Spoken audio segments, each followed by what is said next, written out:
Bismillahirrahmanirrahim. Rabbi shrah li sadri wa yassir li amri wahlul 'uqdatam min lisani yafqahu qawli. Rabbi zidni ilma. Allahumma faqihna fid din. Ameen. Dear students, open your textbook as we have started chapter number 1 from cells to organisms. Today our topic of discussion is topic 1.4, that is different cells for different function. As you can see here, the definition of division of labor is given. According to this definition, all the cells that are present in our body, they are specialized for performing their special function.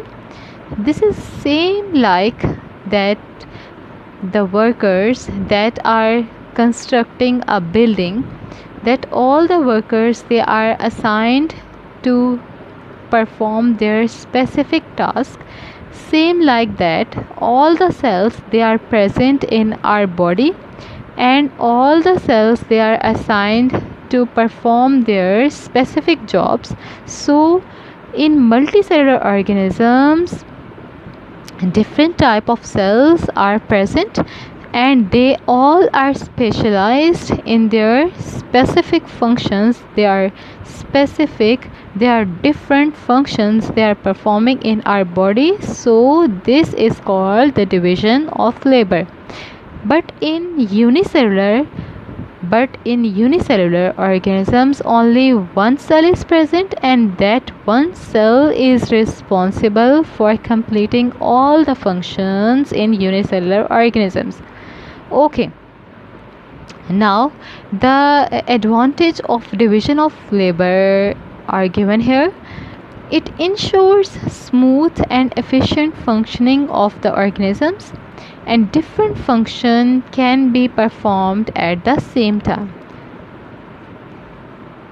Each cell type specializes in performing one particular function. The more highly developed the organism is, the greater is the degree of division of labor. Means the specialization of all the cells for their specific task is more efficient way of working in complex organisms like in human beings. As all the cells, they are performing their specific task, so all the functions in our body, they are running very smoothly and very efficiently. Okay, now the function of different cells are given here. First of all, we will study about the nerve cells. Basically, the nerve cells, they are also called the neurons. As you can see here, this is the structure that represents the nerve cells. Inside the central part, there is a nucleus here. The branched endings are here. The long fiber is also given here. But what about the functioning of nerve cells? Nerve cells, they basically carry the messages from your part of the body, from all the part of the body towards the brain, and from brain towards the body. For example, like the function of the nerve cells are given in the next slide. But before that, we are going to see the nerve cells diagram here. Look at this one. This picture represents the nerve cell diagram, and here is another picture that represents the nerve cell or neurons. As you can see here, the central part, the nucleus, is completely visible here. The branched endings, they can be easily observed in this diagram. Okay, what are the interesting facts about nerve cells or neurons? There are more nerve cells in the human brain than there are stars in the Milky Way. If we lined up all the neurons in our body, it would be around 965 kilometer long. Basically, these are the interesting facts about the neurons. But the neurons, they act like the same way, just like the electrical wires in your city, the network of electrical wires in your city, that it takes the electricity from one part to another. This is the same like the functioning of the nerve cell. It carry all the messages from your body towards the brain, and there is a network of nerve cells that are present in your body, and they are responsible for carrying the messages from one part of the body to another. There are 100 billion neurons in your brain alone. The nervous system, it helps all the parts of the body to communicate with each other. This is the best function given here, that it from nervous system, that all the body it function in a proper way. Means without nervous system, a human being, it will become the senseless person. Okay, it also reacts to changes both outside and inside the body. Outside means all the changing that are happening surrounding us, that are in surrounding of us, then it will respond to it.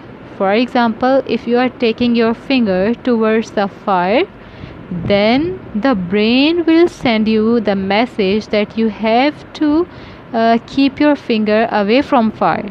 This is the another thing that is controlled by your nervous system. Okay, the next cells which is under discussion is about the red blood cells. Red blood cells, basically they carry oxygen from your lungs to your tissues. They also bring carbon dioxide back to your lungs, and after that the waste material, means the carbon dioxide, they will be excreted from our body by means of respiratory tract. Okay, the lifespan of red blood cell is around 120 days. This is the another interesting information that is about the red blood cell. Basically, the red blood cell is the component of our blood, and it contains the hemoglobin, and because of that hemoglobin, it is appeared in red color. Okay, humans they cannot live without blood. Without blood, the body's organs could not get the oxygen and nutrients they need to survive. We could not keep warm or cool off, fight infections, or get rid of our own waste products. These are all the things which are happening in our body because of blood that is given in our body. Without enough blood, we had weaken and die. Okay, this is the diagram which represent about the red blood cells. One red blood cell can travel the entire circulatory system in 20 seconds. This is another interesting information about the circulatory system, red blood cells that are circulating in our circulatory system. Okay, red blood cells diagram is given here. The central part is the cytoplasm, and it contains the hemoglobin. As I told you earlier, that cytoplasm, that hemoglobin is present in the red blood cell, and hemoglobin, because of that hemoglobin, the red color of the blood appears. And red blood cells, they contain a red pigment called hemoglobin, which enables it to transport oxygen. It is circular in shape, as you can see here. This is the circular in shape and flattened in the middle.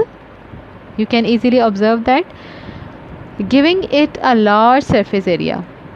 and this allows it to take up oxygen quickly. This is all about the functioning of red blood cells. Okay, your homework is to complete the next two heading of question number 5, and that is chloroplast and cell membrane. Jazakumullahu khairan. Subhanakallahumma bihamdika ashhadu an la ilaha illa anta astaghfiruka wa atubu ilaik. Assalamu alaikum wa rahmatullahi wa barakatuhu.